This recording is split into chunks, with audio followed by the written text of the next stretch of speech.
Hey, what is going on YouTube? My name is James and welcome back to another video. So today I'm doing something a little bit different to what I usually do. I'm going to do a video where I also use my computer screen, so I'm recording it with my webcam, and I want to just go through a couple of things that I'm thinking of at the moment. So as you can see by the title, I want to talk about owning my first Rolex and owning a Rolex by the time I'm 25.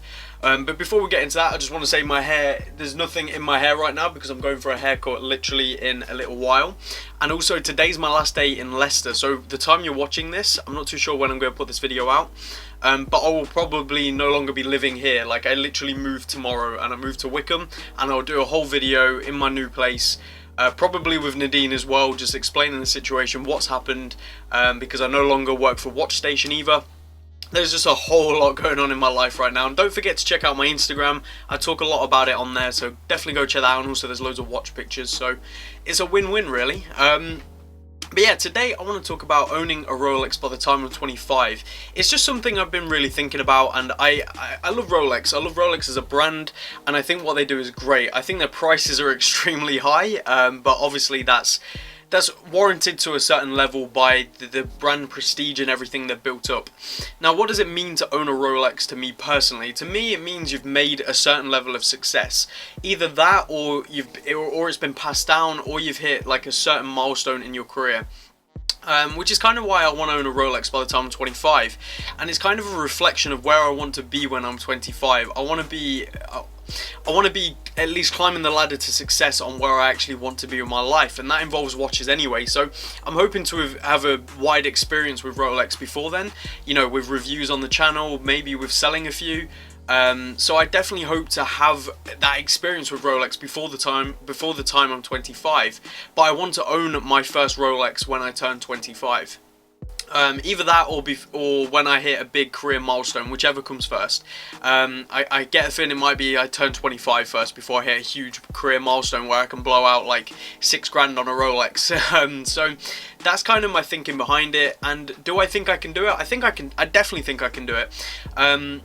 I did a post not long ago on Instagram about how my watch collection and just everything to do with watches has changed. So I've been collecting now for a year. I'm going to do a video based on that soon as well. Just how this collection has, like how collecting has been for this year. But things have changed a lot, like a lot. And I know value doesn't really mean a lot. And it's not so much the value, but what that means to me, if that makes sense. So being a kid who has grown up in just a generic council estate, not a lot of money throughout life, never really, like, my dad worked a lot when he could. Unfortunately, he got hit by illness and has been unable to work since, but he worked a lot and he earned a fair bit of money, but luxury things was never really something we had. So to me, watches are a luxury good that, to me, they're very unnecessary. Like, of course they are, but to me they mean a lot. And to go from having a collection of 4 watches, my most expensive being like £60 because that's all I could afford, to now having an Oris in my collection, which is worth a fair bit of money, just means a lot. Not because of the value, and well, definitely because of the value actually. What am I saying? It definitely is because of the value, but also just because of what the value means to me. You know, it means I'm actually doing something. Like, I'm not just turning out like most people on this council estate. You know, I'm moving up and I'm trying to work I worked for these sort of things. Like, sure, I got a great deal on this because of Andy, but I feel like I got that great deal because of the amount of work I was putting in and the amount of effort. And like, sure, luck is definitely a big factor, but luck isn't just about things happening. It's about being there because you've put yourself in them situations, because you've worked to get in them situations where luck comes around. It's all formed from work and hard work and grafting. In my opinion, it's not just something that just gets thrown at you like out of the blue. Usually you've put yourself in that position by working, which I definitely feel I have done, and that's how I got to own something like this. And like right now I've got 2 Grand Seikos and a Nomos in my possession to sell on behalf of Andy as well. And it's just to think that I went from in under a year from having my most expensive watch in my possession being £65 now to my most expensive watch in my possession being 5.5 grand retail. Like, that's a big deal to me, not just because of the value, but just because of how big of an increase that is in under a year. And it just makes me really proud and so excited for the future of where I could be, and that's why I think I could own a Rolex by the time I'm 25. just because of how hard I'm working, how much I'm grafting for this. It is a hobby, but it's more of a hobby, it's more of a passion than a hobby now. Like, it's so developed into something I want to do for the rest of my life, and I feel pretty confident in saying that right now, that I want to make this channel into something. I want to create a blog, I want to buy and sell watches, I really want to do this kind of stuff all around watches. That's where I want my career to go. So that's why I want to own a Rolex by the time I'm 25, because I think it's just going to be a reflection of where I am in my career when I turn 25, and I'm sure a lot of people will disagree of that standpoint, and they will say that you should own a Rolex because you like the watch, this, that, and the other, and of course I'm going to like the watch, but it's more of something inside for me, you know, and to have that watch, and I want to keep it for the rest of my life. The first Rolex I buy, I don't want to sell. I want to keep that one for the rest of my life and pass down to my kids, and make it an heirloom, make it something that is a reflection to them of how hard I worked, and a story behind it of that I worked my ass off, and from the age of 19 I said I was going to own a Rolex by the time I'm 25, and I want the story to be that I turned 25 and bought it, and like, I want that story to mean something to my kids and to the people around me and to the people that are affected by it. It sounds crazy, but that's kind of what I want this watch to be, and I think the brand that allows that kind of connection to happen is Rolex. Obviously, it's any brand you choose to let it happen, but I think Rolex is definitely one that holds that as well. All sounds crazy when I'm hearing myself talk, but I know, at least I hope a lot of you guys get what I'm going on about. But anyway, I want to show you the 4 watches that are in my thought. Obviously, there's 6 years until I turn 25, so things might change, new Rolexes might come out where I'm like, I'm going to get that one instead. But right now, I want to do a video showing which ones I really want to get, and the prices of them right now, so that we can look back on this maybe in 6 years' time when I buy my Rolex and just laugh at how much I had to pay and how much I could have bought them for right now. But before we do that, I'm wearing the Alpha Explorer because I fucking love this watch. Like, it's such a cool watch. It was given as a gift from Nadine, so it has a lot of meaning in that sense, but also I just really love the aesthetic and the size. It's like a 35mm, and I've got on my table my Oris as well. Probably going to switch out to this in a little bit, but anyway, let's take a look at what I am thinking of getting. So there's 4 watches in my running, and I'll start with the one that all of you know that I love and would love to own one day. Let me wait for it to load. Here we go. So, the Rolex Yachtmaster, the reference 116622. Now, this is the blue dial with the red seconds hand. Absolutely love this watch. It's a 40mm case size with it's steel with a platinum bezel, and yeah, it's retails $8.5 grand. I've tried this on. I absolutely love it to bits. Obviously, this is the modern one, so it has the modern bracelet, which again I also love. It's just overall a beautiful watch, which in person is even nicer than what it looks like in pictures, and in pictures it looks pretty beautiful. So that's definitely one I'm considering. Another one that I think a lot of you know is the Rolex Explorer II. Now, between this, I'm very much mixed between the 216570, which is the modern one with the bigger sort of orange GMT hand, sorry. Beautiful watch. Again, I've also experienced this one in person. Absolutely love it to bits. Modern bracelet, modern all that and the other. And it retails at nearly $6 grand. Now, I am also potentially considering going a bit older. So I've actually found the 2 old ones that I found, which I'll show you. This one is my birth year, so I've only found one that I like the look of, and price wise as well. This is a birth year one, which would be pretty cool, like my first Rolex to also be a birth year. So I want to know what you guys think. Do you think I should wait until I'm 25 and buy one that is a birth year, that is one that I want as well?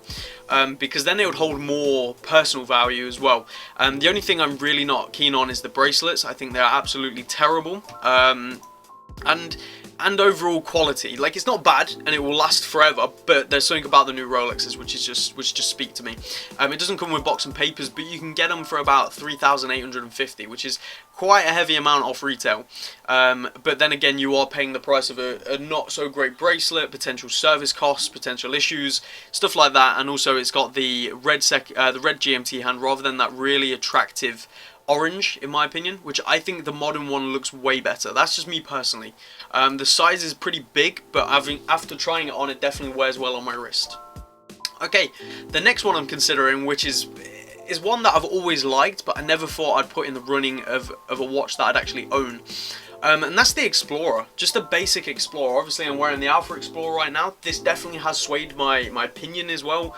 I just love this watch, and I think for the price as well, to own a Rolex, absolutely brilliant. Like, it retails at 4.8. It's a 39mm case, and it's just I just love this watch. It's so clean, and it's a very, very simple, but yet it's still a Rolex. You know, it's something very nice, very versatile. You put a leather strap on that, and trust me, it will look great. I think it's just overall a beautiful watch, and obviously the modern one's 39mm, but I again have found another birth year watch, another Explorer, which is the 36mm, if I'm not mistaken. Yep, 36mm Explorer.